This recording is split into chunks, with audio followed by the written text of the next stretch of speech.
What's up, everybody? Welcome back into another episode of The Lawyer You Know.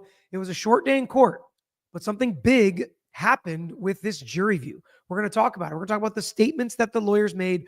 What did they want the jurors to think about when they went and viewed 34 Fairview and the Lexus? I thought that was kind of telling the difference in the opening statements. And is it just too soon for the jury to go view the crime scene at this point in the trial before they have heard more of the testimony and seen more of the evidence? We're going to talk about that. We'll talk about the couple of witnesses that they called today and all that. We're going to answer your questions coming up now.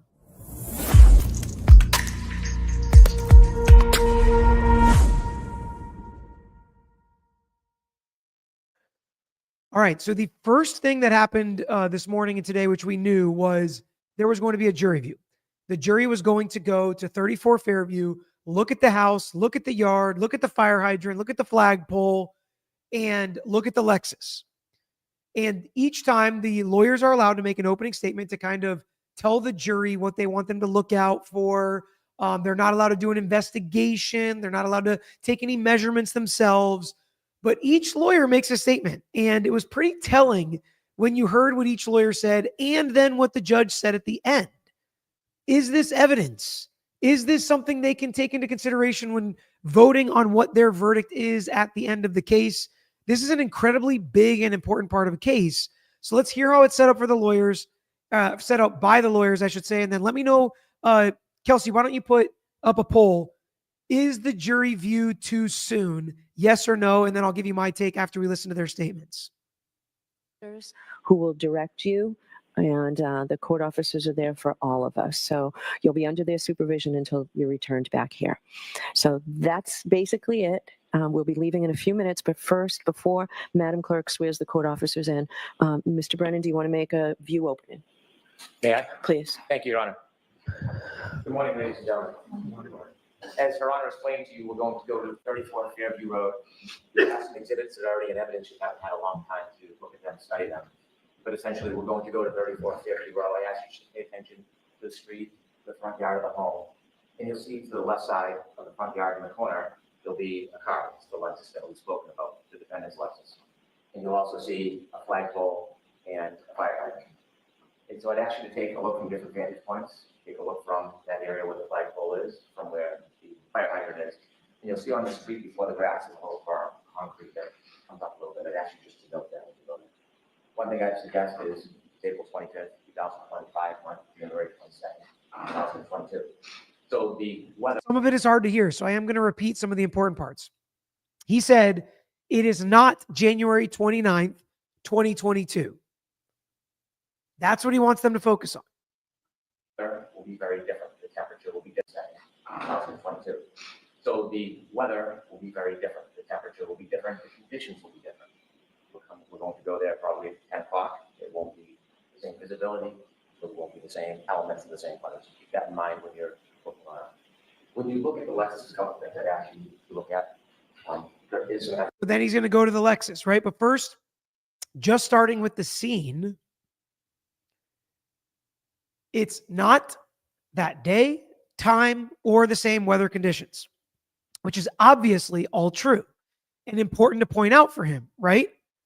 But I think it does show that he's going to try and explain away some of the things the jury may be thinking when they go and view the crime scene. That's what it sounds like to me. It's already in photographs of the right rear tail light. When you look at that tail light, it will be different than the photograph that is in evidence. It has been removed, so it will appear differently, and you'll later get testimony explaining that process. Also, the tail light is removed. So they're not going to see exactly where the crack is or the pieces are missing. They're not going to see exactly where that is. But what they can see and what they can look at with their own eyes, they can't take out a measuring tape. How high is that? Are they going to know to look for that though? Is it up? If I'm a guy about 6'2", right? Or if I'm a lady that's about, 5'7", where is that on my body? Is it up to my shoulder, my elbow, knees and toes? Where is it lining up with? Do they know to look for things like that? Now, they can't go up and, measure it. They can't go do that. They can't go do their investigation at home, okay? They can't do any of that. The voting right now is almost 2/3 think it's too soon and 1/3 don't think it's too soon in the chat for a jury view. But what this also reminds me of is earlier when he was asking Carrie Roberts, is this what the Lexus looked like and this is the light? And she's like, well, yeah, but there was snow all over it. He's like, okay, this is a picture, and we realize the snow's not there, but is this the condition the light looked in? It's like, well, removing the snow changes what it looks like. He didn't make a big deal about it there, but he's making a big deal about it here. And I think it's smart, and I think he has to, because the jury, I'll just start to give away. Actually, let me hold. I'll hold till we'll see if I can hold on to it through the opening statements on whether I think it's too soon or too late. So I asked you to make a note on the Lexus about the height of the bumper. I'd ask you to make note of the height of the right rear tail light. Make note of the height of the bumper, the height of the right rear tail light. He's pointing this out to them. This, to me, indicates confidence now that he has an expert that's going to actually show measurements from the floor to the tail light. How tall is John O'Keefe? Where would that line up with on his body? That's what we were waiting for in trial number 1, and we never got. Measurements, right? Math, science. And I also asked you to take note of, on the top of the hatchback, there's a part that protrudes. I asked you to look at that as well. Thank you very much. All right. Thank you, Mr. Brennan. Mr. Yannetti? Thank you, Your Honor.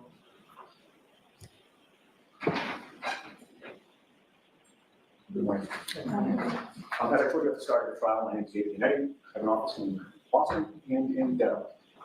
Takes an opportunity to introduce himself again and remind him, I'm the local guy. That's me, Dave Yannetti.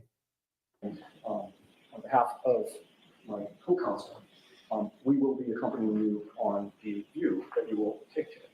Although the view is not evidence, I suggest to you that you will find it to be helpful, important, even necessary as you later do your investigation of this case within the four walls of this courtroom. You've already received in evidence, some photos and videos, but there is no substitute for your own two eyes. As we all know, photos and videos sometimes can be misleading in terms of relative distances, depending upon the perspective. So he said sometimes photos and videos can be misleading. This can have two purposes. Number one, the video clips of her interviews, is he giving a little wink, wink that those are misleading? Maybe, maybe not. But also showing a jury view this early on. Okay, there's two kind of thoughts on this. Number one, you show it at the end so they know all the evidence and they can look at it and they can see, okay, oh yeah, that's what they were talking about when they were over here. That's where they walked. This is where she parked, right? That's kind of bubble number one. Bubble number two is you show it to them early so they have a frame of reference throughout. So, usually if somebody talks about somebody, right? Or if you guys are like, if you send somebody my video, and this just made me think of it because Aaron said, just want to thank my amazing girlfriend, Heidi, for introducing me to your channel. Emily got me through Depp/Heard trial, but your recaps are getting me through my weekends right now. So thank you, Aaron and Heidi. So what this made me think of, if somebody sends you my video, right? And you just listen.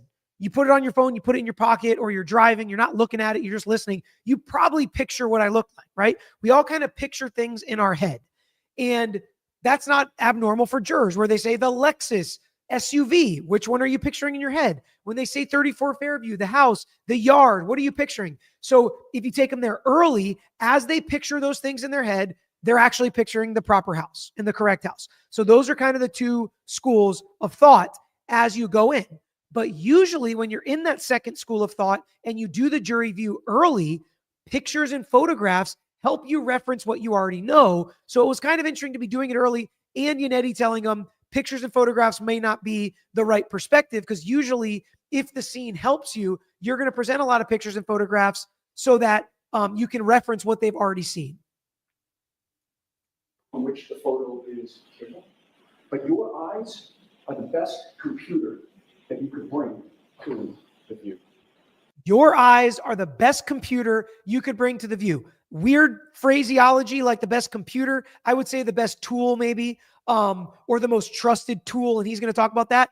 Very smart. Very good argument, because whether lawyers like it or not, whether they believe it or not, jurors trust their own eyes and ears over anything else.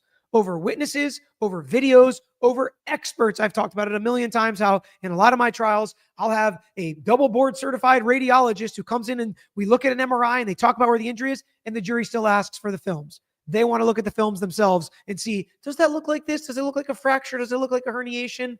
Because they trust their own eyes, right? And so it's very smart for him to pump up what they see, what they hear, what they feel there, because that is what they're going to trust. When we get to 34 Fairview, we will be pointing out certain things that we'd like you to observe. The house. That's interesting to me. When they're there, they're going to be pointing out things they want you to observe. It's unusual. They can't say, if she would have backed up, her car would have ended up here. They can't argue with the jury, but they're going to be able to point stuff out and everybody's going to be there. Hopefully no clerk of court is talking to them, right? Like Miss Becky. Second floor window to that house, the 3 front doors in the front of the house, the driveway, the street, the front lawn, and the flagpole. And we'll be asking you specifically to consider the distance between that second floor front window and the front lawn. The distance. So now he's saying the second floor window in the front lawn, because we know nobody came out, and they know that by now, right? I know it's low. That's why I'm trying to repeat some of the stuff that they say. But so they're pointing out some of the cross that they've given, some of the strange things that they pointed out in opening and on cross to notice that distance. Feels a little like a guided tour, and not with no speaking, John, right? It's not with no speaking. I don't know, but I think earlier benefits the Commonwealth, John said. I tend to agree that I think it benefits the Commonwealth. Between the front doors to the house and that front lawn, the distance between the driveway to the front lawn. And we'll be asking you to take a good look at that Lexus, to stand next to it, to size it up, to take it in. You were all selected as jurors because the parties entrusted that you would do a proper investigation of this case within this courtroom. On behalf of Ms. Reed, we have every confidence that you will do a proper investigation. Thank you. All right, jury. We trust that you will do a proper investigation. He clearly said within the 4 walls of the courtroom, the judge is going to reiterate it and read a statement to make sure they're not out there doing an investigation. And Tanya's not the worst point ever. They would never say it. And it's almost like a joke. I don't think you're joking, but they all have to put on drunk goggles. Everyone was wasted. Why they likely didn't see him. I don't know if it's like why they likely didn't see him, but it is also something that changes the perspective of the people that was there that night. Basically, all of them remember drinking quite a lot. Thanks, Peter. Loving the first week coverage. Yes. And guess what? Podcast guest this week is my dad and his takes on week 1 of the second trial, which I think is going to be interesting. Blue Jay said, lawyer, is it normal for the same judge to do a retrial? Yes. Very common, actually better. It's judicially, it's good for the judicial economy, right? A new judge doesn't have to learn it, redo all the rulings. We just had a judge retire and the new judge is like, I want to hear these motions again and make my own rulings. We're like, great. So we got to waste all our time. Okay. Kelsey's going to send me another update to the poll here. Is it too soon? Still the same. About 2/3 say yes. 1/3 says no. Before I give my answer, let's hear what Jen has to say. I personally would rather see the scene first, then hear testimony about it. So I would already have the picture in my mind. Thanks for all you do. Peter, I get it. I totally get it. I would say it feels a little too soon. I would rather have talked about the placement of the car, how everybody walked by that very small front yard, how big John O'Keefe is, where he was laying, where the either big black blob or white blob, depending on who you're asking, would have been. I would have rather get that testimony out first if I was the defense. The defense, I assume, agreed to this time, so they have a plan. They're probably going to work it into their argument. But my view is I would have liked it to be a little bit later, especially when you get the accident reconstructionist, how fast she would have gone backing up. Would all of that have made sense with what we have and the Ring doorbell cameras that could have potentially been all around the neighborhood and how close they are together, what their vantage points could have been if they existed. That's just my opinion. It feels a little too soon, but I trust that these lawyers know what they're doing. Let's hear the last kind of admonition Judge Cannoni gives them. I have to make something very clear. So the purpose of this view is to help you better to understand the evidence that you'll hear during the trial and to help you appreciate the location and its surroundings. The view you'll take is part of this case. The observations that you make while on the view may be used and considered by you in your deliberations in reaching a verdict. So at the end of the trial, when I explain to you what is evidence and what is not, I'll remind you that your observations on this view can be used by you in your deliberations. Also, So kind of confusing, right? It's not evidence, but it can be used by you in your deliberation. Meaning it's not evidence you're going to take back there with you, but if you think it's impossible based on the height of the tail light that you saw, or the yard's just too small, they had to see him when they walked by, you are allowed to use that, which is in conjunction with the testimony and the evidence, right? That's really what it comes down to. Is this is really aiding your ability to understand and use the evidence as a juror.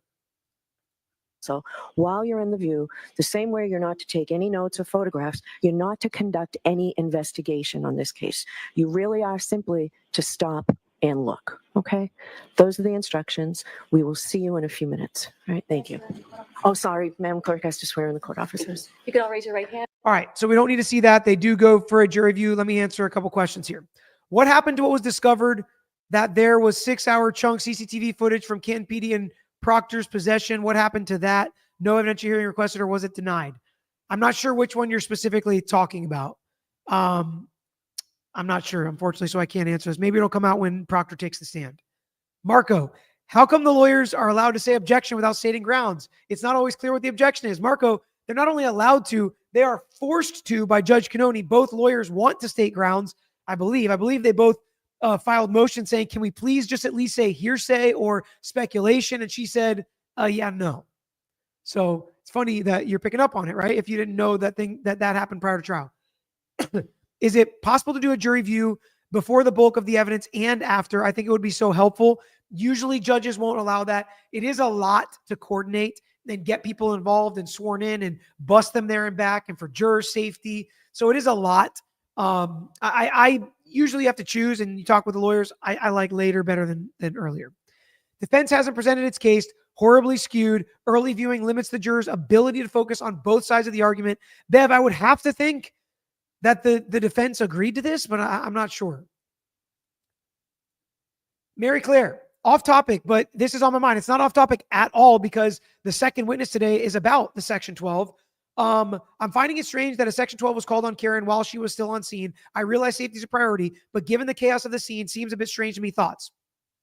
When something like this happens, depending on what she's saying, if she's saying her husband is potentially laying there dead on the ground, I can understand why they took it that seriously. That being said, there have been situations I do think they act on these types of things too quickly, not quickly enough, or just the perfect timing. And sometimes depending on the person, or you get two people there and they don't agree which bucket it fits in. So I get what you're saying, but sometimes it's hard to differentiate. Big Apple said, is defense also leading? It felt like the last one has said correct a lot. So the defense can lead on cross-examination. The prosecutor, who is a defense attorney, has been leading some on direct, but the judge has been good to nip that in the bud. But the defense is allowed to lead. So yes, that is what you're hearing. Okay, let's talk about witness number 9, Mr. Dr. Fowler, pathologist, medical examiner, guy from the hospital, talking about how blood is taken and tested, goes through background and experience, explains the testing in detail. Oh, we get our first Lally, by the way. I put in my notes, sup Lally, because he is back in action here.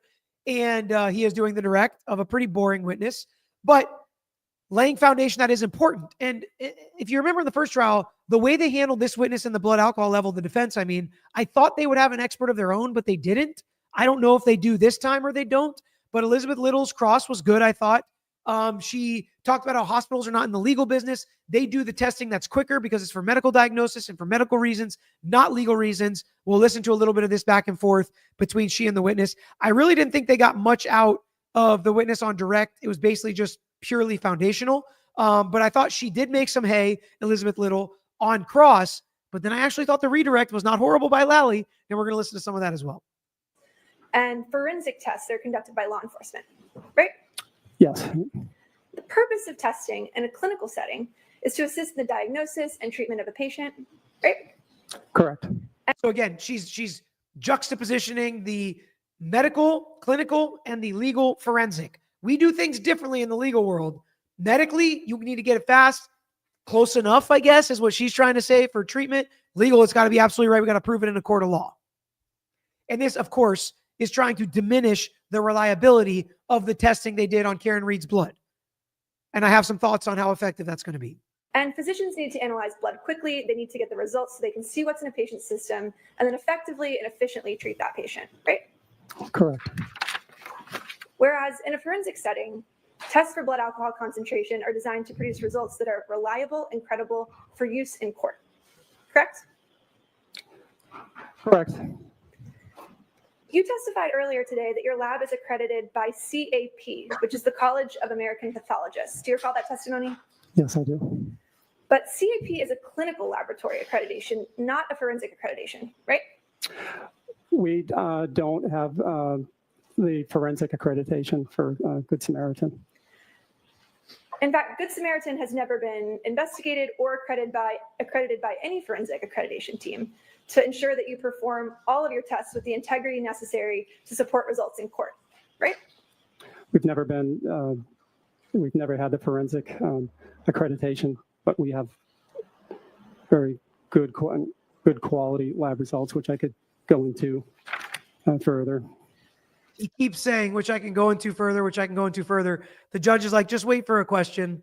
But sometimes she does let him really explain his answer. And again, that was part of the boring part. I think it's hard for your eyes not to glaze over. And I'm listening to this at 2 or 3 times speed. Miss T, can the jury take pictures? No. Kathleen, it's juxtaposing. Great point. I knew it was wrong as soon as I said it. You'd be surprised how hard it is talking for hours and hours on YouTube, saying this many words here by myself. I probably mispronounce and misstate so many words. Azam, so the jury view is like a demonstrative aid? Kind of, yeah. Yeah, it's kind of like a demonstrative aid.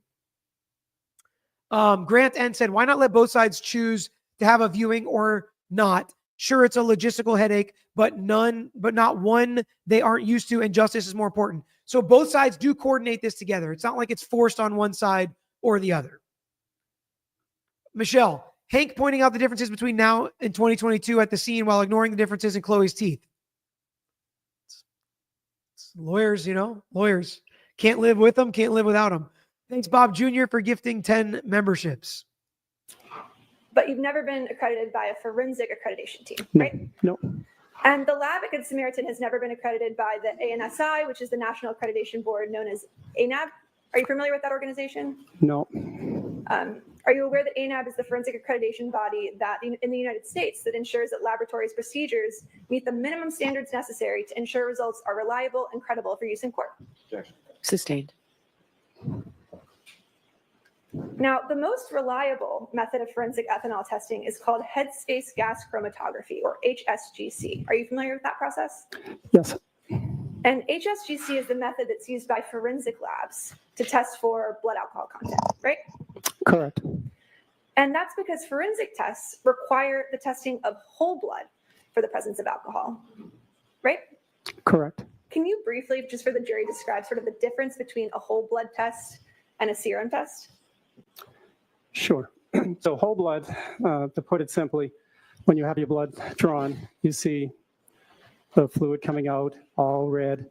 That's whole blood. We don't do anything to it. We don't spin it down. We don't centrifuge it. That is whole blood. That is the specimen of choice for forensic blood ethanol testing. Hospitals, on the other hand, our methodology, which is just as good as the forensic headspace gas chromatography. He makes sure to say that as much as he can, that this is just as good. Michelle said, sent you a DM regarding BAC testimony. Okay, I'll have to take a look at it. Thank you, Susan C., for gifting memberships.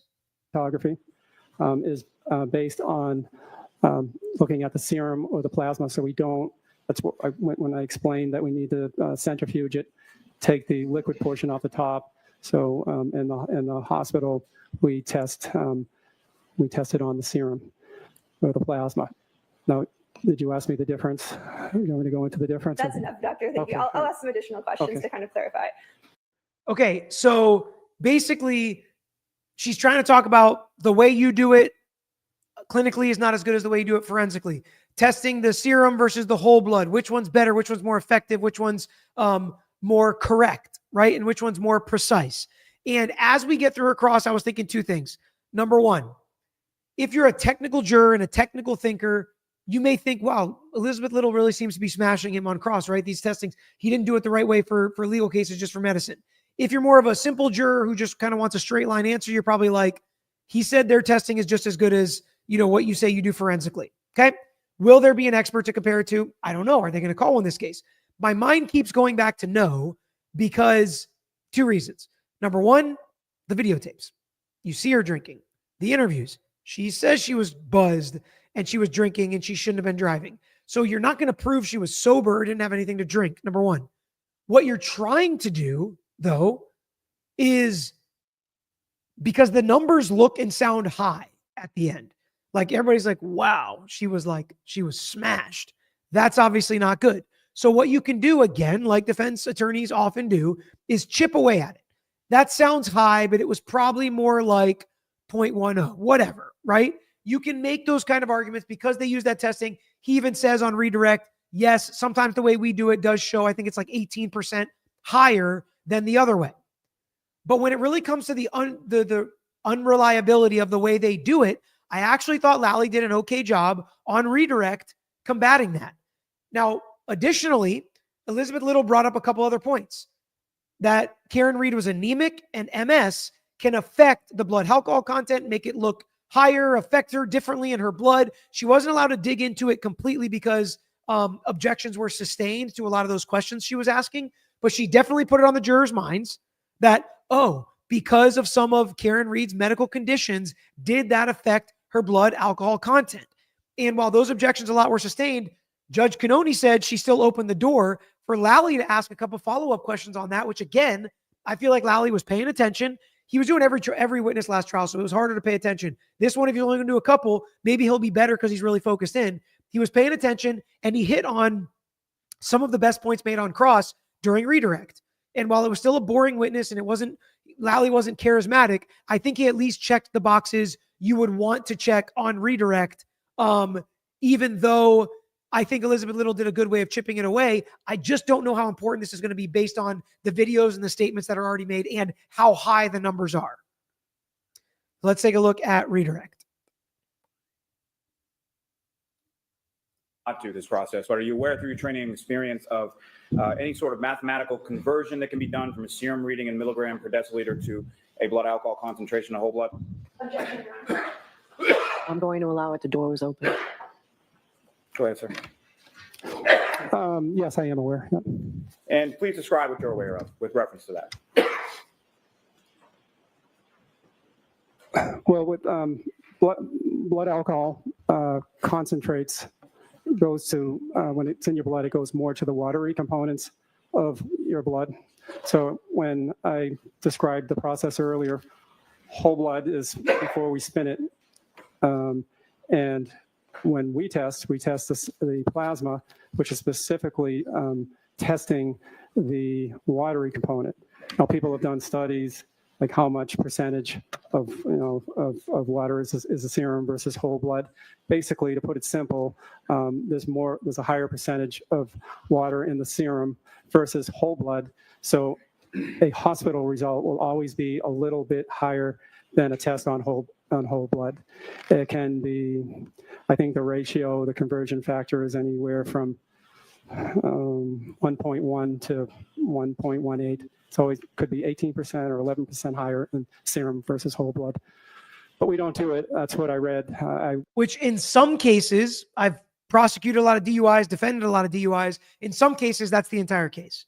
Somebody blows a 0.09, or it wouldn't be a blow. Somebody's blood alcohol content is a 0.09, and how they tested it and what testing they did, that can make all the difference in the world. In other cases, it's not as important. Kevin said, is it appropriate for a judge to interfere with the defense's questioning and allowing a witness to answer the way they want without an objection from the prosecution? Appropriate, right? That's a loaded question. I wish they wouldn't do it. I wish a judge would not get involved unless somebody asked them to make a decision. But if they think something's going on, they need to control the courtroom and make it appropriate, they can. And I'll tell you, Judge Cannoni's not the only one that does that. Tons of judges do that.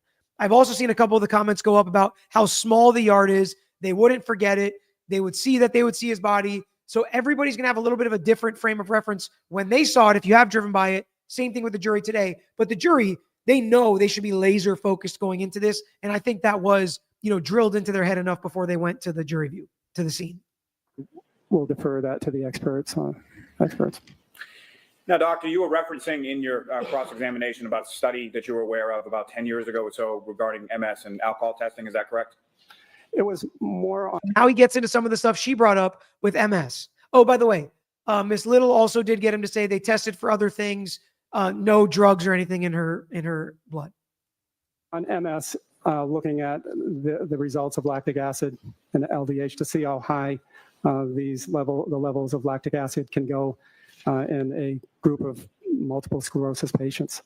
When reviewing that, we found that the range went from some normal range, 16% of the multiple sclerosis patients had normal lactic acids, but the remainder had elevated levels. But those levels were not anywhere near the required levels to produce a false positive. Our package inserts and for the Roche testing system, the Roche it's an FDA approved test, and they have to do in-depth, detailed testing before they allow any hospital to do a test. And they have listed levels of lactic acid beyond which the test would not be reliable. But the results, based on this study of 600 multiple sclerosis patients, 2 big centers in Italy and 1 in the Netherlands, show that the highest level of lactic acid in the MS patients did not achieve, didn't get close. Usually patients with MS that are asymptomatic can have normal or low normal levels, and slightly elevated. It was the ones that had more symptoms that had elevated levels up to, I think the highest was 6.5 millimoles per deciliter, which is not high enough to interfere with our result. Now, with respect to the lab at Good Samaritan Medical Center, the interference that you were speaking about earlier on cross-examination, what would happen if any of those types of interference were to occur during the course of the testing? No, I'll allow it.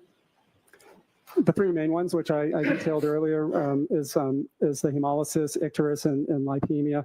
Machines are sophisticated. It will detect it and say, it will flag it and say, please do not result it, or we'll have a disclaimer saying, interpret this result with caution. The results may not be accurate. It hardly ever happens with alcohol testing. But if it did, we would get a result like that, and we probably wouldn't report it. And from your review of the defendants. So, and a lot of this is just responding to some of the good points that Ms. Little made on cross. Like, well, there could be issues. It could be unreliable because of this. And they responded to it, and they answered a lot of those issues. Was it exciting? No. But this is kind of part of the trial, right? There are going to be witnesses like this where you get some small points. The cross was good, but then you can come back and be like, no, it actually was reliable. It's a good point, of course. And this is an argument that that the defense should make. It was 9 hours later. I get it. And they explain that, how it can go up and down. More on that coming later. Neom said, hi, Peter, silly question, but does one side stand to benefit from the jury view more than the other? Surely they'll both have a chance to use it. So it depends on the case, right? Sometimes the jury view can be horrible for one side. Sometimes it can be really good. In this case, I think both sides are going to try and say, this is why it's good for us.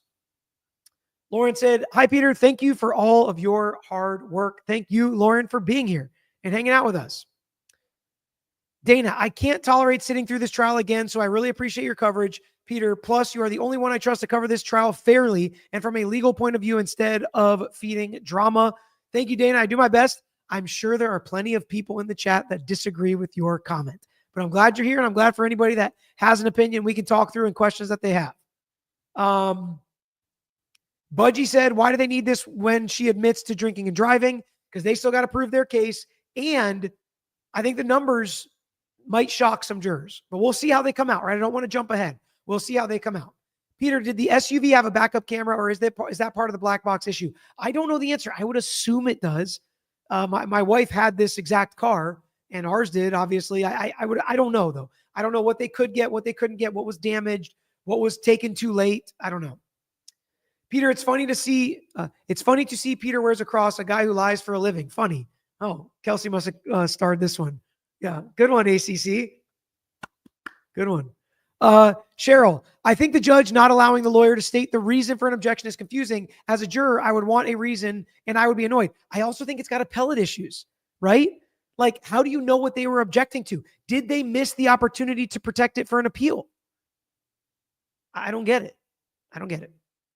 Michelle, how is the Commonwealth going to explain the injuries to Mr. O'Keefe's arm? That's what makes me feel she is innocent. And I don't want to jump ahead and I don't want to jump to conclusions yet because the last trial, that's pretty much what did it for me. But in the new trial, will they have an expert that can explain that? I don't know. I don't know. As someone with MS, I'm adversely affected by alcohol and I'm asymptomatic for the most part. Alcohol exacerbates symptoms. Now, I could understand if people have a response to that in how Karen Reed was talking about drinking, but Bobby Schwartz, Peter, ignore the chirps about you being biased, etc. I rely on your objectivity to help keep myself in check. You're the most neutral person on here by far. Thank you. What's funny about the negative comments? First off, as you can tell, Kelsey starring that one for me to read here, unbeknownst to me, we laugh about most of them. But it also brings out like so many more nice comments, I feel like, which is awesome. And it ends up just turning into a net positive. It makes me feel great when people, got my back and are here to hang and here to talk and learn together. That's the point, right? I don't need anybody to say, oh, you're so great or whatever. I just love talking to you guys and learning about it, learning from you, teaching about the judicial system, talking about what I would do, strategy, how lawyers think about it. So I love to hear from you. And Bobby, thank you. Alessi's bag of cereal. Excellent screen view, Peter. You witness defense. Happy Friday. First time sending you a chat, watching you for all of Karen Reed. Thank you so much. Not one, what if anything from Lally? Proud. I'm telling you, when you can lock in and focus and you don't have a 3-month trial that you're prepping for basically by yourself, it can be a lot better. It can be a lot better. All right. Let's get to Jason Becker, the EMT that was there with Whitley when they section 12'd Karen Reed, which was for the psych eval. Seemed like a nice guy. She was sad because the last combo she had with her husband was an argument. And that is what Jackson focused on. Was it an argument or was it the angry voicemails? And it seemed important enough to Jackson. She had blood on her. Roberts were there. Oh, by the way, you seem to have a really nice support system around you. That whole line of questioning, and she looked up and said, you mean Carrie Roberts? If you know her, whatever that was that I said was completely irrelevant, objectionable, should not have come in with Whitley. The defense objected to it this time. The judge sustained the objection after a sidebar. It did not come in, which was good. I wish they would have objected to it the first time as well, but it didn't come in. So Jackson really pushes hard that this was about the voicemails. This wasn't about some argument they had in the car or at some other point. So we're going to listen to Jackson, the end of cross, redirect, recross, and redirect, which judge can only let go back and forth a few times. We're going to skip some sidebars, but we are going to listen to kind of the end of the day because I thought it was a interesting back and forth. I'm not sure how important it was.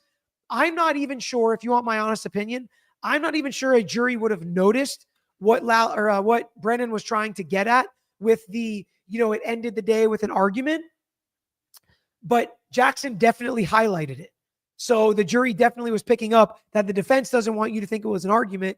They want you to think the last words were the voicemail. The prosecutor wants you to think it's an argument, and they're going to have to make that decision as to what do they believe and think is the truth. So let's take a listen to it.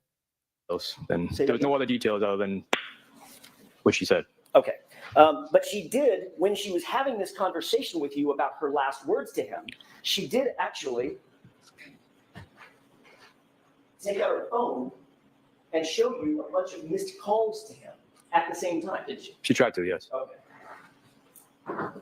In your mind, did you put 2 and 2 together that what she was actually talking about were the missed calls and her being upset about her last words to him, being very angry on those missed calls, those voicemails? Did you put those 2 things together? I didn't. Okay. Thank you. That's all I have. I felt like he was trying to be honest. He did his best. Like, no, I didn't put it together. But it seemed like he thought that was a reasonable explanation. But Brennan gets up and pushes his theory.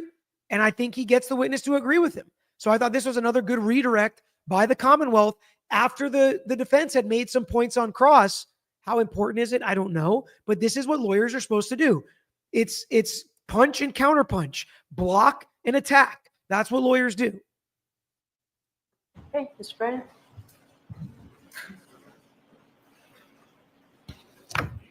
Sir, when Ms. Reed told you that she was sad because her last conversation, her last thing that she had said to him was an argument, did she ever suggest that was in a voicemail? Objection. Did she ever suggest it was in a voicemail? She did not. Did she ever suggest that she didn't actually speak to him, but instead it was some type of message? Objection. I'll allow that. Did she ever suggest that? She did not. In fact, you wrote a report saying that there was an argument earlier in the night, didn't you? Objection, Your Honor. Sustained. You then were interviewed, weren't you? Were you Yes. interviewed on February 14th, 2022? Yes. And you referred to the fact that she told you there was an argument earlier in the night? Argument early in the night. And she was telling you this when you were speaking to her that morning? Correct. Around 6 a.m. Yes. And earlier in the night, you know if she was referring to 12:30 I did not know. or 12:15 No, or midnight? I didn't know the time. So his answer is he doesn't know. You testified in the grand jury, and Attorney Jackson just asked you some questions about part of the statement you made to the grand jury when he said, like her last I would say objection, Judge. He's testifying. Basically, he's trying to tell the jury he asked these questions or took his statements out of context. words. Would you like to? By the way, you can also tell because this video is showing Jackson right here. This is Jackson. If you don't know, he's just ready to get up and object. He's just waiting. Put that in context of the whole statement you made? Do you remember, Her last words. remember the entire statement that you made in the grand jury about the statement that was made to you? I'd have to. May I approach? Yes. So while he's looking at this, let me answer a few questions here. Harlot, can you please explain why the Commonwealth keeps bringing up evidence against Karen Reed's motive? Can't second degree be by negligence? It can be by an intent to do an act that brings about death. Doesn't have to have a motive, but that lets you get in more evidence in case we haven't noticed, right? I think you've noticed. Neve. Peter, we've gone over this. It's Neve. I mean, it's not as if you have thousands of members or anything. I'm sorry, Neve. I'm sorry. Every time I see it, my brain freezes, if I'm being honest. I'll try to lock it in. Lock in, Peter. Bubbles. How would you cross Jen McCabe, given that she is a bit aggressive or intense? Would you fight fire with fire or stay as a calmer attorney? Do it. Alessi, I would have Jackson do it. I would have him try to control her, battle her. She's going to battle him. It's a really important witness. You've got to do that. You've got to do that. Peter, do you think the defense going after these early witnesses for seemingly little impeachment will mute the later, more important impeachment? I feel like they're going too hard. So, Hannah, you're not going to like this. I asked this question to my dad on the podcast. That's going to drop on Monday. So listen to the podcast on Monday. Listen to his answer. I think it's a really good answer. ML, my first super chat. Love your channel, Peter. Thank you so much, ML. Barbara, why do they keep referring to him as her husband? I thought the same thing. They have testified that she said it was her husband to these initial responders. Lita, Peter, what do you make of Carrie Roberts saying she and Jen McCabe did a timeline at the request of Miss O'Keefe? Is that a form of witness tampering? Not tampering at all, but it's definitely a form of getting your statements together, putting your heads together, make sure you're all on the same page. You don't have independent recollections, which can be less reliable, and how the officers handled the interviews. It's good for the theme of the defense. It does not mean they're lying. People have gotten together in other cases and said, okay, what do you remember? What do you remember? Let's build a timeline. And it's been helpful. It doesn't mean you're lying, but when you have a case like this where the defense definitely has a theme, it can help in that theme. You didn't just say, now when you made that statement you were asked about in the grand jury, you didn't just say, like her last words, did you? No. You explained your memory to the grand jury? Objection. Ask him what he told the jury. The grand jury, do you know it was on April 21st, 2022? Yes. Okay, and did you tell the grand jury? So she... I'm waiting for, by the way, they're already getting up to object. I'm waiting for Brandon to say, your memory was probably better back then than today, right? Even though half his witnesses disagree. So I'm going to see counsel inside for a second, please. Yeah, they're not happy with that. Truly laws, I'll have to take your word for it. I don't know. I think each individual jurors can feel differently about that. Velo said, why must Brennan always have the last word? And then when he says, oh, I kind of hear it in Judge Cannoni's voice. That's the prosecutor's got the burden. So they have the last word when it's their witness. They have the last word on closing arguments. That's why they get a rebuttal. When it's the defense's witness, they should have the last word. Didn't watch the first trial. If both sides agree the investigation was tainted, how can they try anyone but the investigator that took away justice?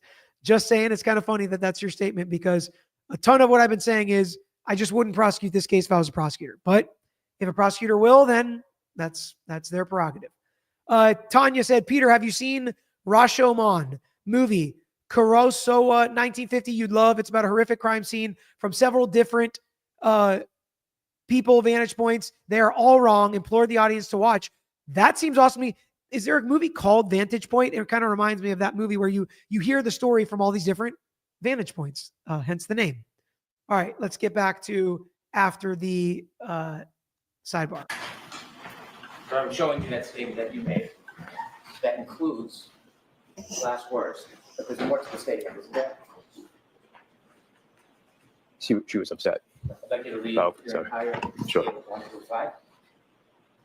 You can read that out loud. So she was also she was upset also because she said they had, the last time they had talked, she had gotten into an argument. So she was upset that was like her last words to him. So Karen Reed's statements obviously are allowed because she is a party opponent. She is a defendant in the case. So that's why he's allowed to testify to it. Definitely sounds more like what Hank Brennan's saying than what the defense is saying. I love The Usual Suspects. Kaiser Soze. I love that movie. That's one of my favorites that I forget to say when people ask me my favorites. Miss Parks. How is the prosecution allowed to pepper in video clips randomly without context or being brought in by a witness? Also, Bob Mata called me Miss Parkinson today, reading a super chat. Pakistan versus Parkinson versus Parks. I get it. So because the defense has stipulated they don't have to call the interviewer, Gretchen Voss, or anybody else, and that they are, at least some of the videos are admissible, they are allowed to play them when they want to. Just like if I was going to read a deposition transcript, I can read part of it now, part of it later. It's all part of the presentation. Some judges might not allow it. Most would. And that's why they're allowed to, because it's stipulated that they're admissible and they can play them at certain portions to give them context. And when the prosecution thinks they fit into the timeline. Dominic, can you clarify whether the Commonwealth has to prove a collision occurred versus a general cascade of events leading to death for a lesser charge? Here's what I will say. If we wanted to get into a legal technical argument about the second degree charge in this case, probably another time or video. For this case, I think there is no way the Commonwealth tries to say anything happened without a vehicle collision. I think they lose the jury. They lose all credibility if they're like, well, even if there wasn't a collision, we can win. I just cannot see them making that argument at all. And so I don't think it's realistic in this case. It may be a decent law school question, which maybe when we're waiting for the jury to deliberate, I'll dig into it a little bit more. I don't have time, unfortunately, to do it at this point. Trimbley, Mr. Lawyer Man, do you think AJ might be going too hard at some of the witnesses on cross? And could the jury be taking that as a negative light towards Karen Reed? For my liking, I like the way he does it. I think he does a good job on cross. He's not screaming at him, pounding the table. He's definitely controlling them. I do think it's possible, and I'm open to the idea that some jurors may not see it the same way I do, right? So that's a very real possibility, which is why I welcome what you guys think about Jackson's cross.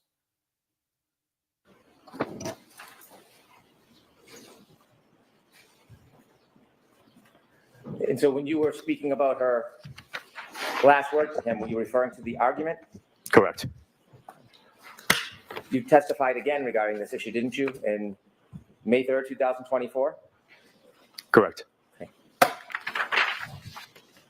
And at that point, did you think or believe that the conversation she was relating to you was about a voicemail? Objection. So technically, he already asked that he wasn't sure, but he's trying to fix it here. I'm going to sustain the objection. Did you use the word again on May 3rd, 2024, argument? Objection. I'm going to allow this. I used argument. May I approach, Your Honor? Yes. Ask the answer.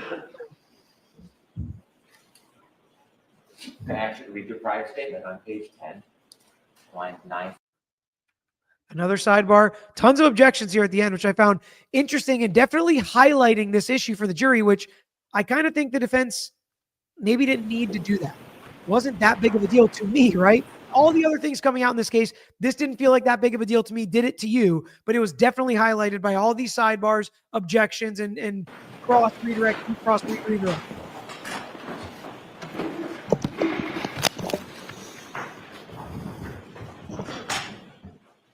May I? Notes to put in your.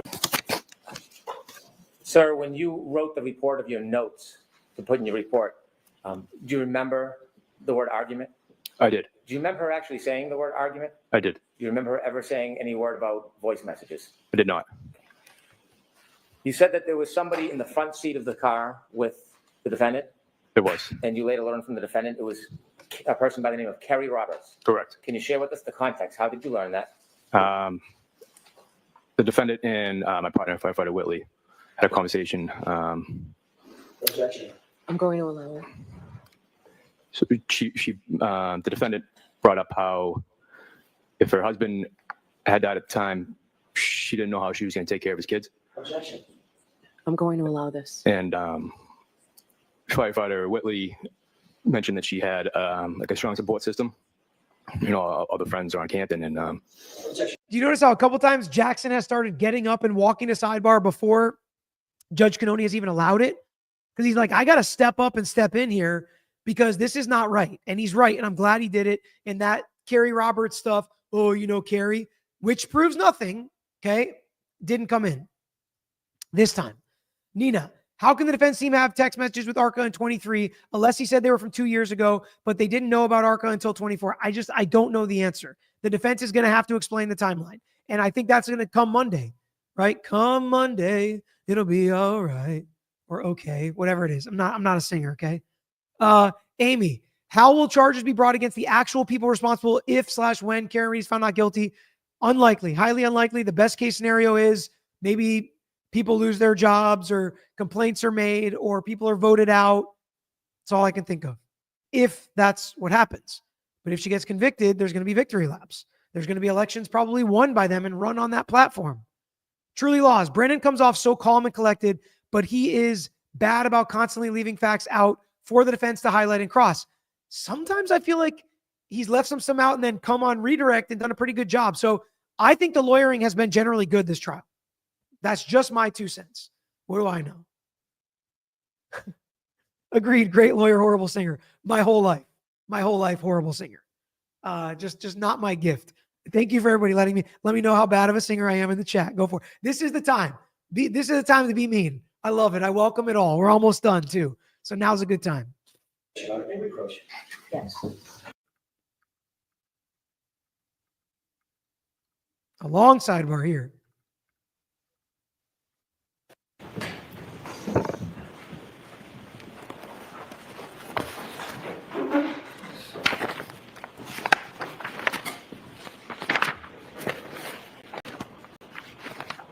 When you spoke to the defendant and she shared with you that her last words with her husband were an argument, why didn't you ask for more detail about that? I didn't feel it was at the time we went about the call as that we didn't think we would be witnesses in a murder trial. We were there to support Karen and ultimately get to the hospital safely. And you were asked about trauma, and you said that you observed that the person may be in trauma, Ms. Reed. A traumatic event, Traumatic event. Right. Do you have any idea what caused that traumatic event? I did not. Thank you. I have no further questions. Anything? Very quickly, you indicated that So now this is Jackson recrossing him. This is his second cross. redirect examination by Mr. Brennan, whether earlier in the night could have been 12 or 12:15 a.m., correct? That's what he asked, yes. And earlier in the night could have been 6 o'clock p.m. Early in the night, yeah, correct. Could have been 5 o'clock p.m. Could have been. Could have been 7 o'clock p.m. Sure. Okay. You were also asked whether or not Ms. Reed actually specifically mentioned voicemails when she talked about those last words. And you said she didn't, That I remember, correct. but she did show you her phone. She tried to. And she did show you a bunch of missed calls to John Keefe, correct? I wasn't going to look through her phone. I don't know who she called. Thank you. When she said about the argument, I didn't think that was overly effective, my opinion, especially because Brendan already kind of said that, number one. Number two, Judge Cannoni is now letting him go up for a redirect. It's just too much, in my opinion. It's just too much. she said those were the last words, the argument, right? That's correct. Sustained. All right. Jurors disregard that last statement. All right. So then it gave Brendan the opportunity to get up there and say, the last word was argument, right? Yes, objection sustained, move to strike, it struck, but the jury heard him say yes. So he got in that last shot, that the last word was in fact argument and not voicemail. Everybody hit that like button. If you guys haven't hit the like button, please do. And make sure you're subscribed because my dad and I are going to break down week 1 on Monday. Brendan's poker face is amazing. He's low-key killing it. No pun intended. Please don't. Trimbley, you don't think that the feds might come in and charge them with at least do something? The Commonwealth claims the investigation is closed, but that doesn't mean they won't bring charges. It could happen. I think it's unlikely, but it could happen. It could happen. Here's the point. I think we wait. Let's get through this trial. Let's see what happens in this trial. I think it's possible something like that happens, but we'll see, right? I don't want to jump to that right now. I want to focus on this trial. We got so much going on. Oh, also, for any of you guys that were following the Lori Vallow case, she gave an interview. It blew my mind, truly. And we are going to be breaking that down early tomorrow morning. So if you're subscribed and you hit that notification bell, you will get that alert. And look at Mandy. Look at Mandy. She's one of the ones that sent me the link. And we're great minds, Mandy. Great minds. All right. I'm out of here. Flag football games tonight for Maverick. We got a doubleheader. Pray we get a win, at least one of them. And yes, we're at 469,000 subscribers. We are pushing to 500K. It's so crazy. It's so crazy that a channel like this might hit 500,000 subscribers at some point. You guys are the best. Love you all. Hope you have an amazing weekend. Week 1 in the books. Let's be positive, give grace, see things openly, try to understand and learn something new every single day. I appreciate you guys. I'm out of here. Thanks for watching another episode of The Lawyer You Know. If you enjoyed the episode, please hit the thumbs up and share with your friends who may be interested here on YouTube. And don't forget to subscribe. You can also follow us on Instagram, Twitter, Facebook, and TikTok. And don't forget to check out the Lawyer You Know podcast with new seasons dropping every quarter. If you have a case you want to talk to us about, if it's a personal injury case, wrongful death, catastrophic injury, car accident, or slip and fall case, please email us at lawyeryouknow@gmail.com. And of course, all these links I just mentioned are included in the description below on this episode and every episode. So until next time, this is Peter Tragos, the Lawyer You Know.